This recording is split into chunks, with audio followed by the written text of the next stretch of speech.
Hey everybody, Richard Maxwell here. Happy Friday. It is March 1st. How is it March 1st? It feels like it's way too soon to be March 1st. But anyway, another episode of the Arcadia High School Creative Musical Arts and Sciences program's weekly podcast.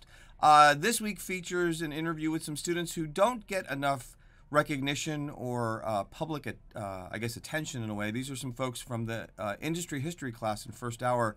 A really good conversation, I think, on the impact of learning about not the performance side or the creation side of music directly, but more about the process of analyzing where the industry comes from, where it's headed, how it all works together. But it was a pretty cool conversation. I was really glad I got to be part of that. We also have a new segment that we're introducing this week. It's a little bit in its infancy, as you'll see, but we're starting a new thing called What Am I Listening To? And you're going to see a whole bunch of some of our more advanced students just telling you a little bit about something they're currently listening to, why they like it, what they think of it. It's kind of a fun insight, I think, into what inspires the students. So anyway, hope you enjoy. Thanks so much for continuing to tune in and to support this program and the students. And here's the episode. Hi, I'm Megan, and I'm in CMAS 2. My name is Brandon Cupworth. I'm in CMAS 3. My song that I've been listening to recently is Fashion Forward by the Home Team. I really like this song mostly because of the guitar, all the instruments. I think they go well together. I guess I like the composition, how they composed it. And I really like the singer. I don't know, I just really like his voice. My song is The Grand Optimist by Sitting in Color in an album called Little Hell. For me, it's just kind of a song that I've always listened to. I used to listen to that band with my older sibling, so it's just kind of nostalgic for me, and it's just a bit of a chill song. We used to listen to it while we played video games, so it's always just been something kind of chill, just to listen to, just kind of vibe, just something easy to listen to in the background, keep me focused on something, just nice, kind of easy to go along with music, just nothing too much, but just fun. Hi, my name is Jared Hernandez. I'm a CMAS 3. I'm Jared Strickberger, and I'm CMAS 3. The song we chose today was Ayer La Vi by Cano de Cali. Personally, I like the beat, the flow, and both genres of rap and Spanish music combined. Personally, for me, it's the lyrics, and like you said, I like the mix of both genres combined with his rap. And then my Spanish music, I feel like that's a really good combination, which is like, is now like a nowadays genre, which is called reggaeton. And it's just something that we both really like to enjoy listen to, because it's something that you can either be sad to, mostly happy, but mostly it's like played in parties and all that, which is something that is like just sets a really positive environment for everybody. Thanks for joining me, guys. I know this is a little bit weird. So, thank you for being on an episode with me. So, you guys are in the music history class that I teach. Which puts you in an interesting position because it's not a performance-based class, but we do some pretty deep dives into like the industry and kind of like the history behind maybe how I know for myself, like you sort of take for granted certain things that happen in the entertainment world or in the musical world, and then you start to like look into it and do some research and do some of the projects. And even when I was writing the curriculum for them, like, oh, well, that explains something. I didn't, there's just always those things. So I guess my question to you is, first off, has the class in any way, and it's okay if the answer, by the way, is no. I mean, that's fine. But just out of curiosity, has the class changed maybe either your perspective on either how you listen to music or how you view how it's made or how it works, like, I guess the business side of things, or whatever that angle might be. I'm curious if we could start there. What you think? So I would definitely say that how I perceive music is a lot different. I kind of am more critical when I hear maybe a song or an album, because I'm like, oh, why is that artist using that particular like maybe beat or those instruments? Interesting. And that came up from this year? Yeah, I feel Really? like before I would just obviously listen to songs because, oh, I like the artist or I like listening to it, but I feel like I have a more critical ear now because of taking this class. Oh, sure. Interesting. Yeah. I'm going to take that as a compliment, although I'm going to ask you a follow-up to that in 1 second. Abby, what do you think? I think it's kind of changed how I look at like a lot of live performance, actually, especially like what we were talking about like this week with the Beatles and like the PA system and stuff, because like or not PA system. Exactly. Like it's just like something I've never thought of, and I love going to concerts and I love being there, and I've never really thought that like, oh, well, they didn't have this technology in the 60s. They didn't have like that type of stuff. I think everybody goes through that. I think we're used to what we're used to. I had a conversation once with somebody about the idea of like, I cannot imagine living 200 years ago and there's no air conditioning in Arizona. And I was like, yeah, that would be awful. And then I thought, yeah, but if you don't know it's a thing, then you don't know you're missing the thing. Yeah. I think some of it is like in the 60s, like with the Beatles, some of it was early on. It was like, well, this is just how it works. I think it's only because they went so far. But that's a really good point. I'm curious about something both of you said, though, that you're noticing things differently. So one of the drawbacks, this is going to seem weird as somebody who's supposed to be a teacher of this stuff, but one of the drawbacks I've noticed is that sometimes the more you learn about something, it kind of, I don't know how to say it, almost ruins it a little bit. Like you can't shut off. Like you said, you've become more critical, Paige, which is on one level awesome. You're listening to things more deliberately. You're making maybe some more informed choices as opposed to just being stuck with whatever you hear. But then sometimes I wonder, like, does that mean, like, can you just sit down and listen to something just to listen to it still? I think yes and no. Like, obviously, there's certain, like, artists that I'll just listen to because I just like them. But I think it's kind of changed my overall music taste in a way because now I like listening to certain songs that maybe have a certain beat or have a certain, like, rhythm to it, if that makes sense. Absolutely. I don't just listen to them because I'm like, oh, I like that artist. I'm like, I pick and choose songs, I feel like, a little more. Okay. With different artists. Interesting. Yeah. Interesting. Is there any validity to that for you? Or I mean, yeah, like, I feel like I kind of am paying more attention to what goes into the song, right, as opposed to just like the song as a whole, where it's like, oh, what are the drums doing versus what's the bass doing? Right. Like, Okay, that's actually really cool. That's really cool. Is there anything that and this is probably a deeper conversation, and maybe we do a follow-up segment at some point on it. But is there anything that you're like, it's new information to you, but it kind of is like, you know, I just kind of feel like that sort of, like, I don't want to say like ruined an artist for you, or stylistically maybe you're like, are there things you're now like, because of that more critical ear that you both clearly have, are you listening to things and going, you know, I used to really be into that, but now after studying XYZ about them or learning their process, I'm not, even if I liked the song a lot, like I'm no longer a fan. Like, has it gone the other direction at all? I feel like for the most part it hasn't. I think for the most part I still listen to the same people. I actually remember in the beginning when we like made the list of like the artists that we listen to now, maybe like in middle school, right. It kind of made me go back and be like, oh wait, I forgot about that artist. So I would kind of go back and like listen to them again and be like, oh yeah, that's why I didn't like it, or that's. Do you think your list would be, like, if we did that same exercise, for people watching or listening to this, at the beginning of the year in this class, every year, I ask students to make just two simple lists. One is your top 10 favorite artists, and then a separate list of 10 artists that you feel are important, whether you like them or not. And then we just talk about numbers and trying to cover everything and can't in 1 year and all that stuff, and also variety. If we did that exercise, and I'm not saying we will or won't before the end of the year, do you think your list would significantly change in any way? Maybe not because of this class, but I think obviously I've listened to other artists, so it's going to change because of that. But I even think of with this assignment, there's some songs like from the Beatles, like Eleanor Rigby. I used to love that song because I played guitar in like middle school, so we had to like learn it on the guitar. Sure, absolutely. Kind of forgot about this. I'm like, oh yeah, I do like that song. So now I'm kind of listening, adding it to my playlist. So I think things like that can happen, especially in this class, because we'll like listen maybe artists. So that's interesting to me. So you're reacquiring some interest in songs based on previous experiences that just were kind of sort of out of mind, out of sight, kind of interesting. Any? Yeah, I think like my music taste has like changed, but just kind of like how it changes over the course of time. And I don't think that there's anything I used to listen to that I'm just like, I don't like it anymore, except for the fact that like your music taste changes. Sure, of course.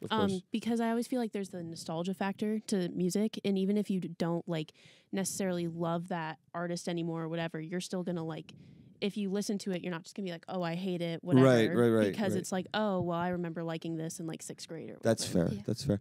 Do you feel like is there any artist or band or even person that you like is new to you specifically this year, but now you really are like genuinely a fan of, but maybe somebody you either hadn't heard of or never really explored prior to this class? I guess it's a little bit of an unfair question because we study so much early music history, I realize, but I guess I hadn't like really explored the Beatles. Like my sister's a huge fan. Okay. My grandpa was like a big fan like in the 60s, and he would go and spend all of his like money on Beatles albums and stuff. Have you had a chance to talk to him since we started studying them at I all? haven't, but we're supposed to see him like this weekend. Okay. So I'm gonna like talk to him. I'm not gonna about tell you what it. to do on your family visit, but that Yeah. might be actually really cool. I'd love to hear what he has to say. Yeah. But I haven't really explored them much just because it was like, oh, well, my older sister likes them, like, you know. Yeah. But it's just kind of one of those things where it's like when you're listening to this music that's so influential, you kind of are like realizing, oh, well, I hear this, and they're kind of said as like one of the first people to popularize it or like even like just make the sound. Absolutely. And it's kind of crazy when you're listening to it and you're like, oh, well, this reminds me of this, but it's like, well, that's actually what comes afterwards. They're the ones who started it. Yeah, like, yeah. Fascinating. I mean, the Beatles are such a great example of that thing we talk about, which is you could honestly not be a fan. It's totally, I mean, I find that's totally cool. I personally am one, so it's a little bit like I have to kind of readjust my view on that. But I get it if you're not a fan. My thing is always don't have to be a fan, but it's hard to deny what they accomplished or what they were part of just because historically they were there. It's like we talked about the Neil Armstrong thing. It's like maybe you think he's a terrible person because of the way he treated his family or, you know, any number of other things that you could bring up outside of whatever, but you can't get away from the fact that he's the first guy to step foot on the moon, the massive responsibility that is, the pressure he's under. I mean, you know, separately, I'm actually a fan of Neil Armstrong. Like I've studied him a little bit, and you start to realize, like, my goodness, like the amount of just sheer endless pressure and endless attention, and it never goes away. I think the Beatles are kind of like the same thing. Yeah. Like, you know, you look at Ringo Starr and Paul McCartney nowadays, and you kind of, I think after studying a little bit, you kind of get why they're kind of, they try to be approachable as much as they can, but they really can't be. Yeah. It's just not. They're not allowed to. They're just not, which is a shame in a way.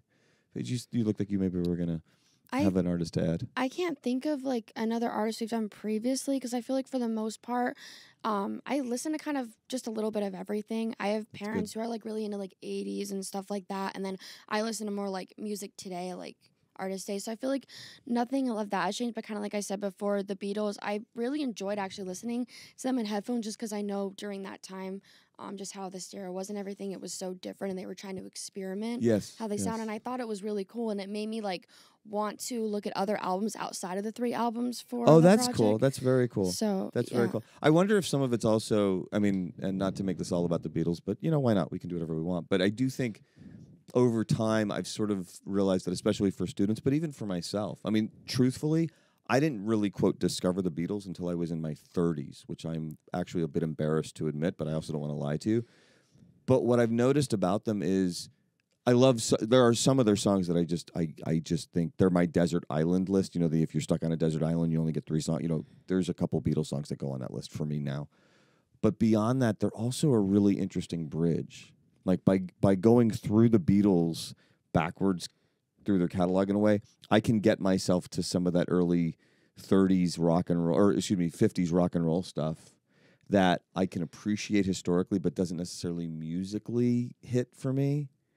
But if I look at it through the lens of the Beatles stuff I like and where it comes from, it sort of suddenly opens up possibilities for how I might view it. I wonder if that's kind of the same thing for you guys as students, where that's why the Beatles generally are a big popular unit that we do, not even so much because of them, although there's a lot to appreciate, but also just because of the fact that there's so much like connective pathway stuff that happens. Okay, real quick, last thing then. The Beatles didn't exist. One more artist that's fascinated you this year from the class, if there is one. I mean, the other artists I did, like Ed Sheeran, all those I had already really listened to. I can't really think of off the top of my head someone that was kind of new to me that we've done, because I feel like I said, for the most part, I've listened to them. But I like I said, it kind of helped me to rediscover their music, because again, with those artists, I wasn't typically listening to them during that time, so it kind of helped me rediscover certain songs. Because like I said, I kind of like picking and choosing, I feel like, a little more with artists rather than just like listening to all of their songs just because they're that artist. Yeah, that makes sense. That makes sense. I think that's actually a pretty good answer, to be honest. Beat that, Abby. I'm just kidding. I think probably Louis Armstrong. Okay.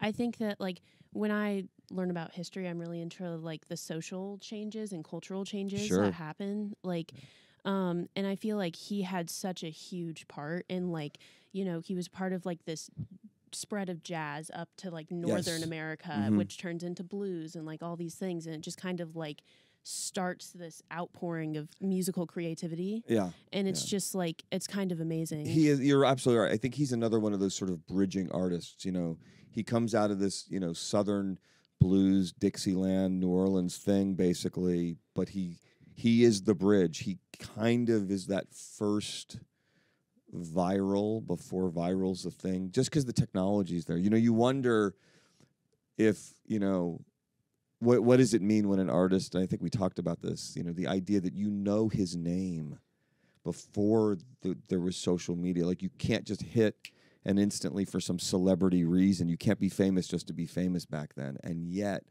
decades and decades later, literally 100 years, you know who none of you looked at me like, I've never heard that name before.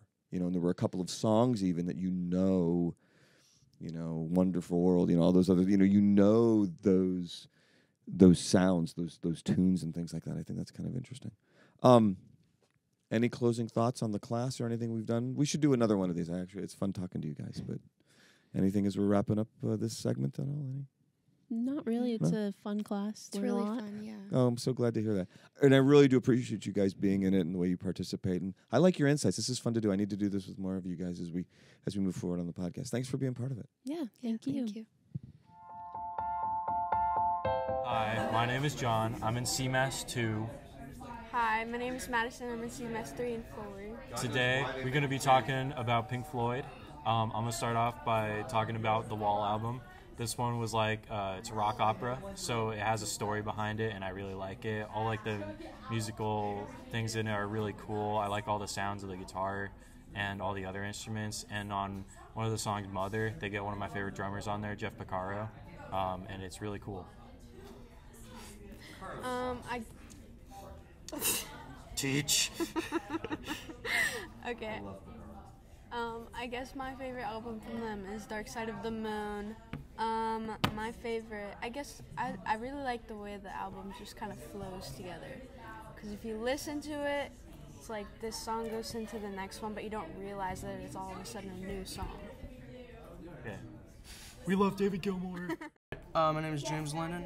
I'm in CMAS 3, and song I've been listening to a lot recently is Breaking the Chains by Dokken. These guys right here. Really awesome band. I've been listening to it a lot recently because I just heard it somewhere and I thought, wow, that's really awesome, really heavy riff. The lyrics are actually meaningful considering the time period, you know, sort of late 80s. Really meaningful lyrics, and also really good guitar work by George Lynch, fantastic guitarist of the time period, really underrated. But yeah, I just thought it was a really good track, and I really respect and appreciate that guitar work and the lyrical content. Alright, hello, my name is Gabriel Hernandez. I'm a CMAS 3 student. I'm in period 3 of CMAS, and I've been listening to band Alice in Chains recently, specifically their album with Wood, Rooster, and Down in a Hole.